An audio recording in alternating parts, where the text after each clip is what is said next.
If you ask most people what the safest place in New York City is, they'll probably tell you it's somewhere surrounded by cameras, luxury hotels, corporate offices, police patrols, places where powerful people come and go every single day. But sometimes, the safest-looking places hide the most dangerous moments. Because on the morning of December 4th, 2024, one of the most influential executives in America stepped out for what should have been another ordinary business event. He never made it through the front door. It was 6:45 in the morning. Manhattan was just beginning to wake up. The streets weren't crowded yet. Taxi horns echoed between the buildings. Steam drifted lazily from the subway vents. Workers hurried along the sidewalks with coffee in one hand and their phones in the other, trying to outrun the freezing December wind. For everyone else, it was just another Wednesday. For one man, it would become the final morning of his life. His name was Brian Thompson. Most Americans had never heard his name, yet millions of people depended on decisions made inside the company he led. Brian Thompson wasn't a movie star. He wasn't a politician. He wasn't someone who regularly appeared on television. But behind the scenes, he held extraordinary influence.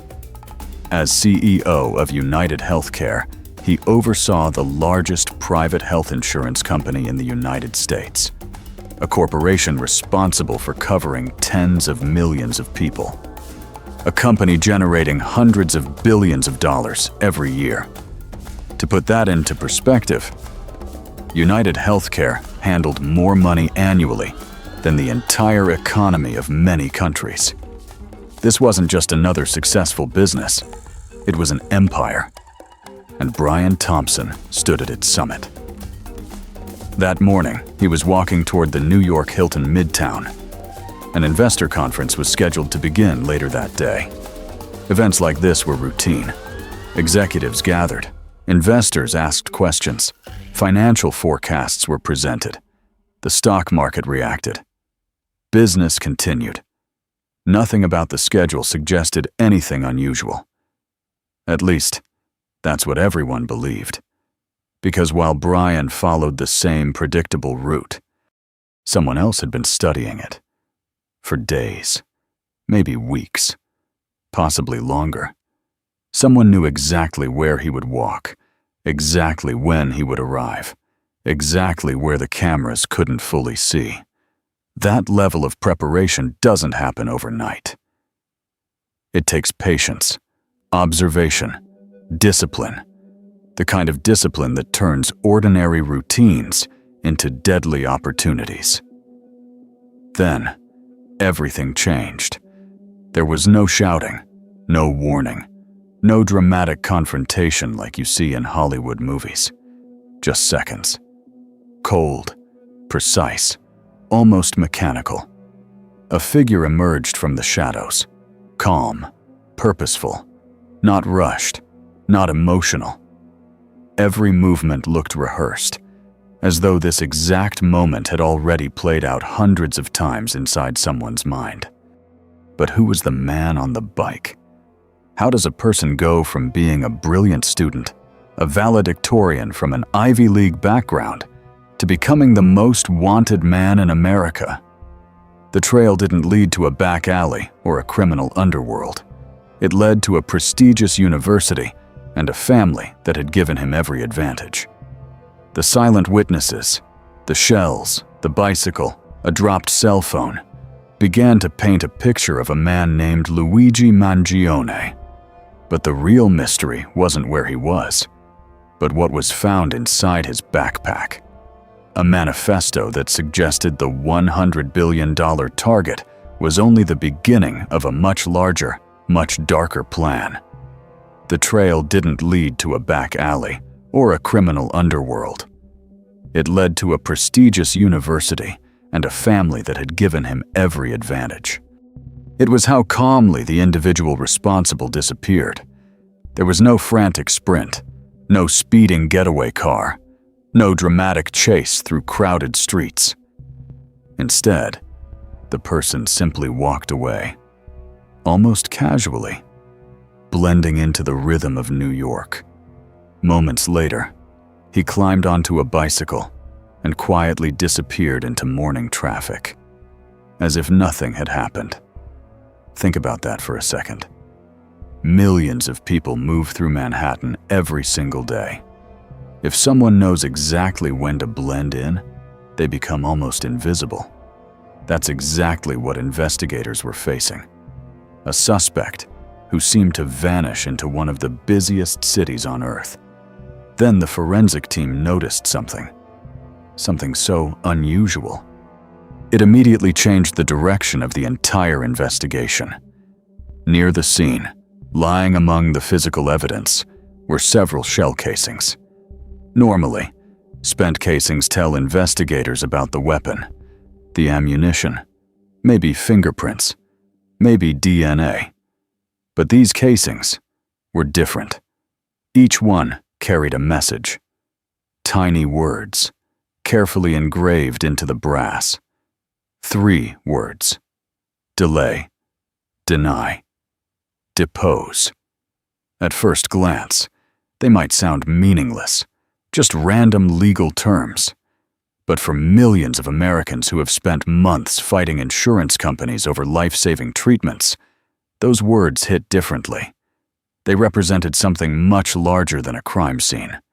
They represented frustration, bureaucracy, medical bills, rejected claims, phone calls that ended with another apology and another denial.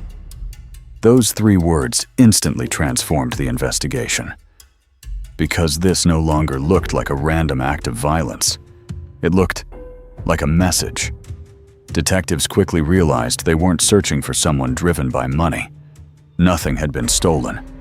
There was no robbery, no personal confrontation, no spontaneous argument.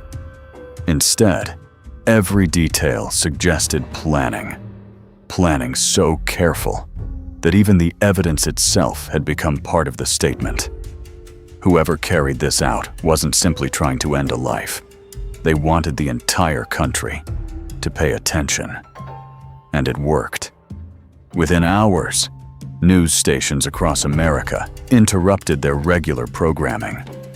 Financial analysts, former investigators, healthcare experts, political commentators. Everyone had the same question. Why? Why would someone target one of the most powerful healthcare executives in America? The answer would prove far more complicated than anyone imagined. Then, something happened that almost no one expected. Normally, when a high-profile executive is killed, public reaction follows a familiar pattern: shock, sympathy, condemnation. But this case was different. Social media didn't speak with one voice. Instead, it split into 2. While many mourned Brian Thompson, countless others began sharing deeply personal stories. Stories about denied surgeries, rejected cancer treatments, bankrupt families, loved ones who couldn't afford medication. Posts appeared by the thousands, then the tens of thousands. People weren't celebrating violence, but they were revealing something much deeper. Years of frustration that had quietly accumulated beneath the surface. The tragedy had opened a conversation America had been avoiding for decades. Meanwhile, investigators had only one priority: find the man on the bicycle.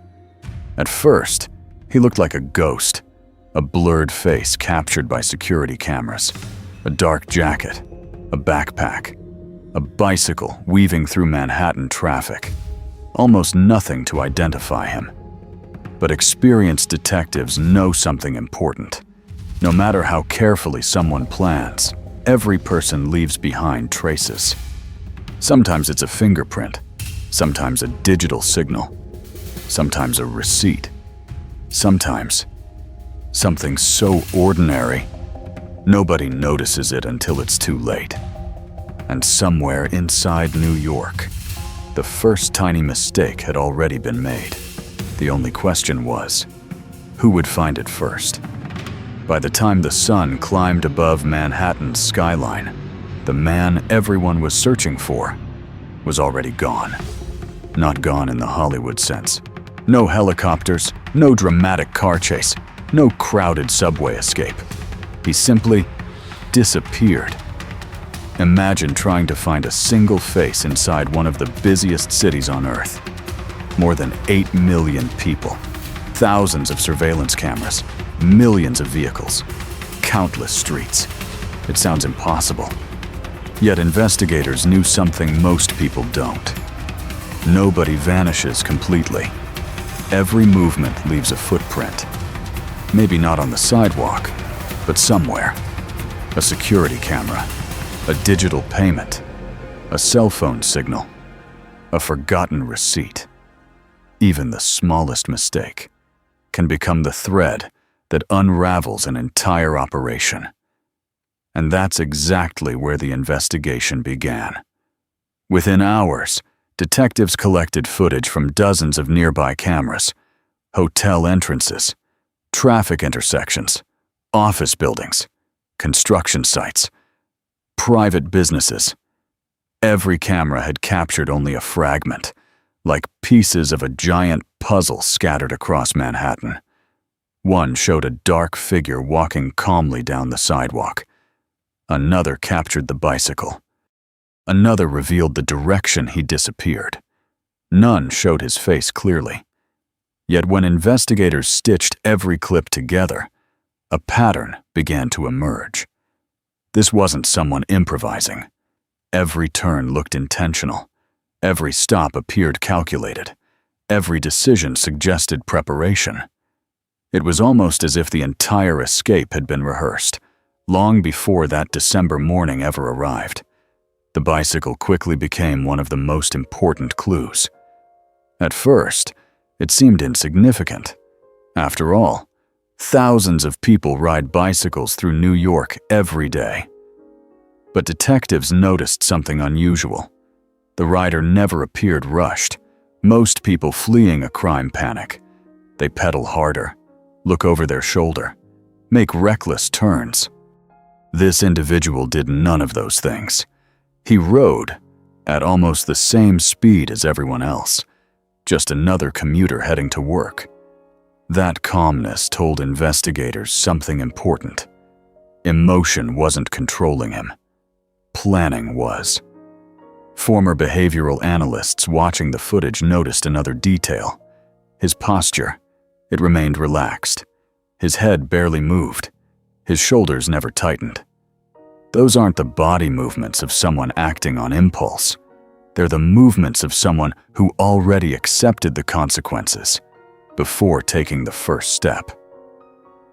That realization changed everything, because investigators were no longer looking for an emotional offender. They were looking for someone patient, disciplined, highly organized, possibly highly educated, someone capable of separating emotion from action. Meanwhile, forensic specialists continued examining the evidence left behind. Those engraved shell casings became the center of attention. 3 simple words: delay, deny, depose. The more detectives investigated those words, the clearer the message became. These weren't random choices. For years, critics of the American healthcare system had used similar language when describing how insurance claims were handled. Delay the treatment, deny the payment, force people into endless appeals. Whether that criticism was entirely fair or not was no longer the immediate question.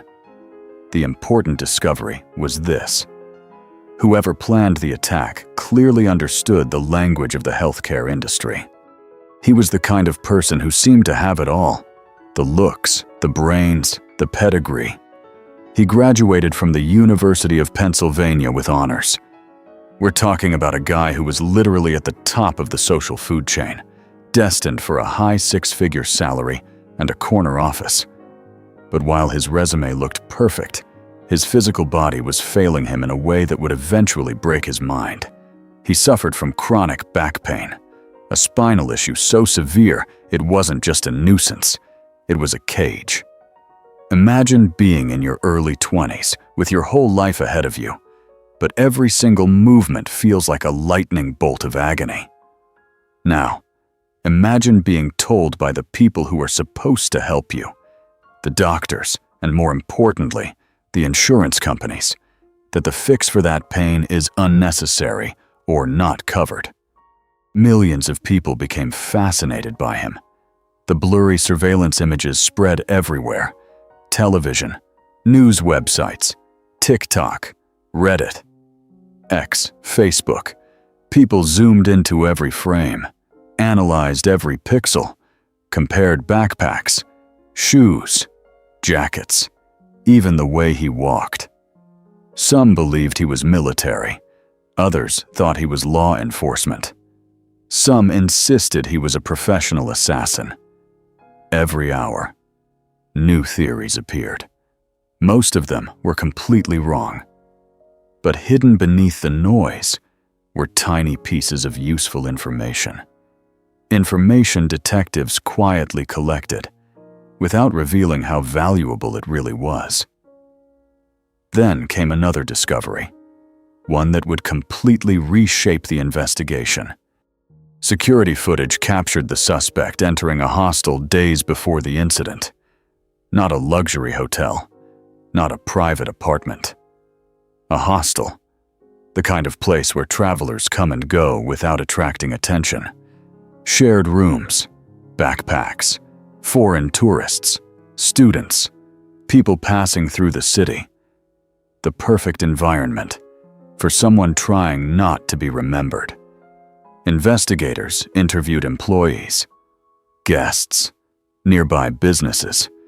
Almost everyone described the same thing. Quiet, polite, kept to himself, never caused trouble, never drew attention. In hindsight, that was exactly what made him memorable. He tried too hard to be forgettable. Then investigators uncovered another surprising detail. He rarely paid electronically, whenever possible. He used cash. No credit cards, very little digital activity, minimal online footprint. In today's world, that's almost unusual by itself. Most of us leave dozens of digital fingerprints before lunchtime. Coffee purchases, maps, messages, streaming apps, fitness watches, location history. This individual seemed determined to erase as many of those footprints as possible. Someone had clearly thought about surveillance, long before police ever started looking. Behavioral experts now believed they were dealing with someone who possessed two dangerous qualities at the same time: intelligence and patience. Either one alone can be challenging. Together, they become extremely difficult to predict. Because intelligent people solve problems, patient people wait for opportunities. Someone possessing both can spend months preparing without attracting attention. Yet despite all that preparation, detectives kept reminding themselves of one simple truth: perfection doesn't exist. Every investigation eventually turns because of one overlooked detail. Sometimes it's a fingerprint. Sometimes a witness. Sometimes a cell phone that accidentally reconnects to a network. Sometimes something as ordinary as buying breakfast. The question wasn't whether this individual had made a mistake. The question was, how long would it take before someone noticed it? While New York investigators expanded the search, hundreds of miles away, the man on the bicycle was already moving again, changing locations, changing routines, trying to stay one step ahead. What he didn't know was that the invisible circle around him was getting smaller. Not because detectives knew who he was, but because they were beginning to understand how he thought. And once investigators understand your thinking, finding you becomes much easier than finding your face. The ghost still believed he was invisible. He wasn't. He just didn't know it yet. By the third day, the investigation finally took its first real turn. Until that point, detectives weren't chasing a person. They were chasing a shadow, a bicycle, a backpack, a few blurry security images, and 3 words engraved into brass. That was it. No name, no clear face, no obvious motive, just fragments. But sometimes, all it takes is one small piece for the entire puzzle to begin falling into place. As investigators worked around the clock, they started asking a different question. Not, who committed this? But, what kind of person could pull something like this off? Because whoever planned the attack didn't behave like someone driven by panic. He behaved like someone solving a problem. That subtle difference changed everything. Behavioral analysts built an entirely new profile. The suspect was likely intelligent, methodical, comfortable being alone, someone capable of delaying gratification for weeks, or even months, someone who could watch, wait, and strike only when every variable aligned.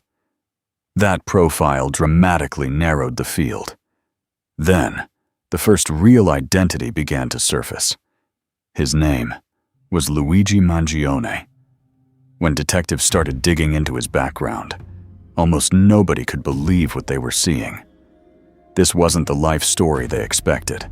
There was no long criminal record, no violent gang affiliation, no history of organized crime. Instead, they found something almost unbelievable. He had graduated near the top of his class. Teachers described him as exceptionally bright. Friends remembered someone thoughtful, curious, and incredibly disciplined. The kind of student every parent hopes their child becomes. The kind of person who seemed destined for success. Then came another surprise. Luigi had attended the University of Pennsylvania, one of America's most prestigious universities. Getting accepted there isn't just difficult, it's brutally competitive. Every year, tens of thousands apply. Only a small percentage ever receive an acceptance letter. Students who make it through those gates are often viewed as future CEOs, scientists, judges, entrepreneurs, people expected to shape the future, not dominate national crime headlines. Imagine that for a moment. A young man with intelligence, opportunity, education, and every advantage many people spend their entire lives chasing. How does someone like that end up at the center of one of America's biggest criminal investigations? That's the question detectives now found themselves asking. Because the answer wasn't sitting inside a police database. It was buried somewhere inside his life. As investigators interviewed people who knew him, a completely different picture emerged. No one described him as aggressive. No one remembered explosive arguments. He wasn't known for violence. If anything, he often kept his emotions to himself. Quiet people are frequently misunderstood. Some assume they're calm. Others assume they're shy. But silence can hide many things. Pain, frustration, isolation, thoughts nobody else ever hears. Then, detectives discovered something that kept appearing. Again. And again, through interviews, medical records, and personal writings. Chronic back pain. Not the kind you feel after sleeping in the wrong position. Not the soreness after lifting heavy boxes. This was something far more serious, persistent, relentless. The kind of pain that follows you everywhere. Every morning, every staircase, every attempt to sit, every attempt to sleep. Imagine waking up every single day, already exhausted, because your body never truly rested. Imagine every simple movement reminding you that something inside you isn't working the way it should. Most people only experience pain temporarily. For others, pain quietly becomes part of their identity. People who've never lived with chronic pain often underestimate what it does. It doesn't just affect your body. It slowly reshapes your thoughts, your patience, your relationships, your ability to imagine a normal future. Days become weeks, weeks become months, months become years. Eventually, you stop asking, "When will this end?" and start wondering, "Is this just my life now?" That's a frightening place for anyone's mind to live.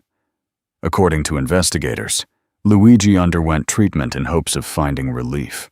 Like countless patients, he wanted one thing: a chance to feel normal again, to wake up without calculating every movement, to sit through dinner without discomfort, to walk without constantly thinking about his spine. For most people, those are ordinary experiences. For someone living with chronic pain, they become luxuries. Somewhere during those years, something began changing. Not overnight. Transformation rarely works that way. It's usually much quieter. One disappointment, then another. A delayed appointment, a denied request. More paperwork, another appeal. More waiting, another letter. People often imagine radicalization as a sudden explosion. Reality is usually different. It's erosion. Slow, almost invisible erosion, like water wearing away stone. Not dramatic, just constant. Until one day, the stone no longer looks the same. Investigators later believed this gradual process mattered more than any single event. Because they weren't looking at someone who suddenly lost control. They were looking at someone whose worldview had slowly shifted over time. Pain became frustration. Frustration became resentment. Resentment searched for somewhere to land. Human beings naturally look for explanations when suffering lasts too long. Sometimes those explanations are healthy. Sometimes they're dangerously simple. As detectives examined Luigi's digital activity, they noticed something else. His interests had changed. Earlier searches reflected the life of a high-achieving student. Technology, engineering, books, ideas. Later, different subjects began appearing more frequently. Healthcare systems, insurance practices, corporate power, economic inequality, medical bureaucracy. Individually, none of those topics were unusual. Millions of people research them every day. But together, they painted the picture of someone trying to answer a deeply personal question. Why am I still suffering? Behavioral experts often say something fascinating. Most people don't wake up one morning wanting revenge. They first convince themselves that they're victims. Then, they convince themselves someone else is responsible. Finally, they convince themselves that only they can fix the problem. That psychological journey is far more dangerous than anger itself, because once a person begins seeing themselves as the hero of their own story, almost anything can become justifiable. Detectives still didn't know exactly what Luigi believed, but they were beginning to understand something else. This wasn't simply a case about one executive, or one corporation, or one healthcare company. It appeared to be about an idea that had been quietly growing inside one intelligent mind for years. Ideas are powerful, powerful enough to inspire, powerful enough to build civilizations, and sometimes powerful enough to destroy lives. Meanwhile, the search continued, because understanding why someone might act isn't the same as proving what they actually did. Investigators still needed evidence, real evidence, something that connected the man they were now studying to the figure captured riding a bicycle through Manhattan. They believed that evidence existed, somewhere, waiting to be found. And when they finally uncovered what had been left behind, inside a simple backpack, the entire investigation would take an even darker turn. Every investigation has a moment when the evidence stops telling investigators what happened and starts revealing why it happened. For detectives, this was that moment. Because the deeper they looked into Luigi Mangione's life, the clearer one thing became. This wasn't the story of a man who suddenly snapped. It was the story of someone who had been slowly rebuilding his entire view of the world, one painful experience at a time. Think about your own life for a second. Most of us judge a bad day by missing a flight, getting stuck in traffic, or receiving an unexpected bill. Now imagine replacing that bad day with pain every single day. Not for weeks, not for months, for years. Pain has a strange way of changing how people think. At first, it demands your attention. Eventually, it becomes your identity. You stop introducing yourself as an engineer, a student, or a friend. Deep inside, you begin introducing yourself as someone who hurts. That's a dangerous place for the human mind to live. Friends who knew Luigi described someone remarkably intelligent, curious, soft-spoken, always willing to dive deep into complicated subjects. He wasn't the loudest person in the room. He didn't crave attention. If anything, he preferred listening over speaking. People trusted him. Teachers admired him. Family members believed he had a bright future waiting ahead. From the outside, everything looked promising. But appearances rarely tell the whole story, especially when someone is fighting battles no one else can see. Behind closed doors, his physical condition continued getting worse. Simple activities became exhausting. Long walks, driving, sleeping, even sitting in a chair for extended periods could become uncomfortable. Imagine carrying an invisible backpack filled with bricks every waking hour. No one else can see it, but you feel its weight every second. Eventually, that invisible weight begins crushing more than your body. It starts crushing hope. According to investigators, he searched relentlessly for answers. Medical specialists, treatments, research papers, alternative therapies, anything that promised relief. When people are desperate enough, they'll try almost anything.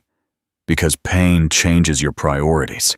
Things that once seemed important, career goals, vacations, financial success, suddenly become meaningless. All you want is one day without suffering. Just one. Somewhere along that journey, his frustration appears to have found a target. The healthcare system. Not one doctor. Not one hospital. The system itself. Investigators believe this distinction became incredibly important, because once someone stops blaming individuals and starts blaming institutions, their thinking changes. Institutions don't have faces. They become symbols. And symbols are much easier to hate. As detectives reviewed notebooks, digital activity, and personal writings, they noticed a pattern repeating itself over and over again. Insurance companies weren't described as businesses. They were described as machines. Cold, emotionless, designed to maximize profit, designed to minimize compassion. Whether that belief reflected reality or not didn't matter anymore, because psychologically, it had become reality for him. And people act based on the world they believe they're living in, not necessarily the world that actually exists. Behavioral experts often use a phrase called cognitive narrowing. It happens when someone's world slowly shrinks. Instead of seeing hundreds of possibilities, they begin seeing only one. Instead of solving problems, they begin searching for enemies. The more pain dominates their life, the smaller their emotional universe becomes, until eventually, every road leads back to the same conclusion. That appears to be exactly what investigators believed happened here. Then detectives uncovered another disturbing detail. His writings didn't focus only on personal suffering. They increasingly talked about millions of other people: patients, families, children, people struggling to afford treatment, people waiting months for approval. The concrete numbers found in his backpack told a story of a man prepared for a long journey. He was carrying over $2,000 in cash, which, to put it in perspective, is enough to buy about 400 of the meals he was currently eating. It was the escape fund of someone who thought they could live off the grid indefinitely. But the real silent witnesses were the technical items. Along with the cash, they found a specialized, unmarked tool and a component designed to suppress the sound of a struggle. This wasn't just a man on the run. This was a man still prepared for whatever came next. The irony is heavy. Here was a man with an Ivy League degree, a brilliant mind, capable of mapping out complex corporate structures and finding the weaknesses in multi-billion-dollar systems. Meanwhile, the investigation continued expanding. FBI analysts joined local detectives. Digital forensic teams examined electronic devices. Financial investigators tracked purchases. Transportation records were reviewed. Surveillance footage continued pouring in from across multiple states. Every hour, another piece of the timeline became clearer. They now believed this operation required weeks, possibly months, of preparation. Nothing about it appeared spontaneous. Then came one discovery investigators couldn't ignore: cash. Almost everything appeared to be paid for with cash. Hostels, food, transportation, daily expenses. In today's world, that's surprisingly unusual. Most people leave a digital trail every few minutes. A coffee purchase, gas station payment, ride-share receipt, online shopping, location services. Without realizing it, our phones tell the story of our lives. But this individual seemed determined to leave as little behind as possible. That suggested awareness, planning, and perhaps experience studying modern surveillance methods. Still, no matter how careful someone becomes, there's one thing that's almost impossible to eliminate: human behavior. You can hide your credit card, erase your browsing history, wear different clothes, travel under different names. But eventually, you have to interact with people, buy food, ask for directions, check into a room, smile, speak, make eye contact. Those moments can't be rehearsed forever. Sooner or later, the real person begins slipping through the disguise. Detectives believed that moment was coming, because pressure changes people. Every day, the investigation dominated national headlines. The psychological pressure grew heavier. The suspect knew he was being hunted. He knew his face, however blurry, was everywhere. He knew millions of people were looking. Living like that changes your behavior. You become cautious, then paranoid, then exhausted. And exhaustion creates mistakes. Investigators didn't know exactly when the next mistake would happen, but they were certain of one thing. It wasn't a matter of if, only when. Hundreds of miles away, the man at the center of America's biggest manhunt still believed he was staying ahead. He wasn't celebrating. He wasn't relaxing. He was surviving. One day at a time, one decision after another, completely unaware that an ordinary stop for breakfast inside a fast food restaurant was about to bring everything crashing down. Sometimes, history doesn't change inside courtrooms or government buildings. Sometimes, it changes because one ordinary person notices something that everyone else overlooks, and that's exactly what was about to happen. For nearly 5 days, the man at the center of America's largest manhunt seemed untouchable. Every hour that passed, his confidence probably grew a little stronger. The headlines were everywhere. Television networks replayed the same surveillance footage over and over. Experts debated his motives. Social media dissected every blurry image. Millions of people were looking for him, yet somehow, he remained invisible. From the outside, it almost looked like the perfect escape. But history has a funny habit. Some of the world's biggest investigations don't end because of sophisticated technology. They end because of ordinary people. Nearly 250 miles away from Manhattan, life looked completely different. No skyscrapers, no endless stream of yellow taxis, no flashing cameras. Just another quiet morning. In Altoona, Pennsylvania. People were heading to work. Parents were dropping children off at school. Retirees were gathering for coffee. It was an ordinary Monday. Nobody walking into a local McDonald's imagined they were about to become part of one of the biggest crime stories in America. Inside the restaurant, everything seemed perfectly normal. Customers waited in line. Coffee machines hummed in the background. Employees rushed between the kitchen and the front counter. Nothing unusual, nothing dramatic. Then, one customer walked in. He wasn't loud. He didn't look threatening. He wasn't trying to intimidate anyone. In fact, that was exactly the problem. He looked like someone trying, just a little too hard, to disappear. Later, people would struggle to explain exactly what caught their attention. It wasn't one obvious detail. It was several small things. His clothes looked worn. His backpack never left his side.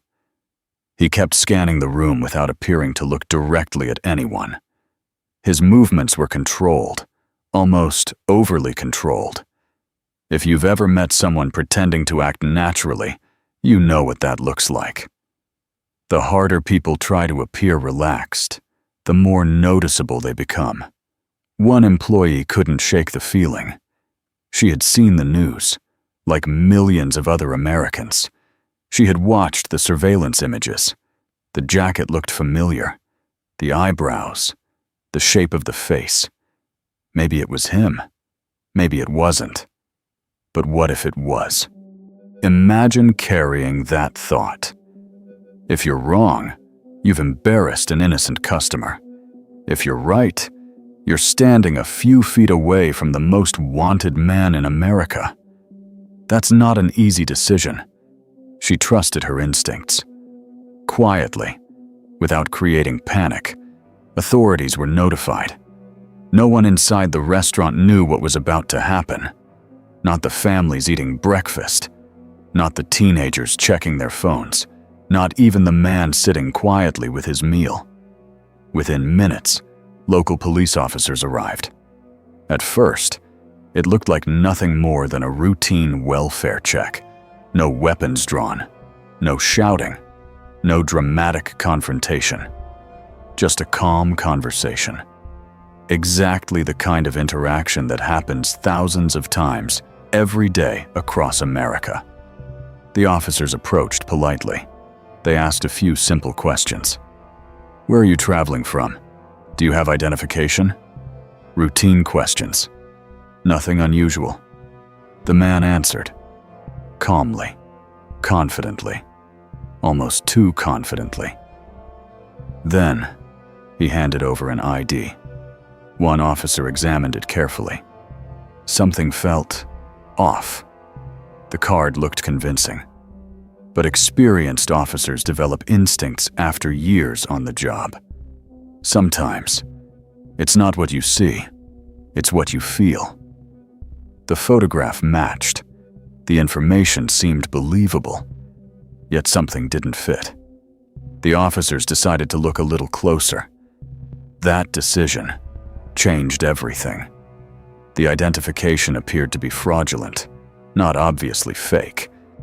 Not the kind bought online for $20.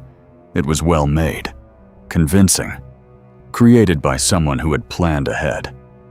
Which immediately raised another question. Why would an ordinary traveler carry false identification? As the conversation continued, officers noticed something else. The backpack. He never let it out of reach, not even for a second. People protect valuable belongings all the time. That's normal. But this felt different. It wasn't concern over theft. It looked more like fear.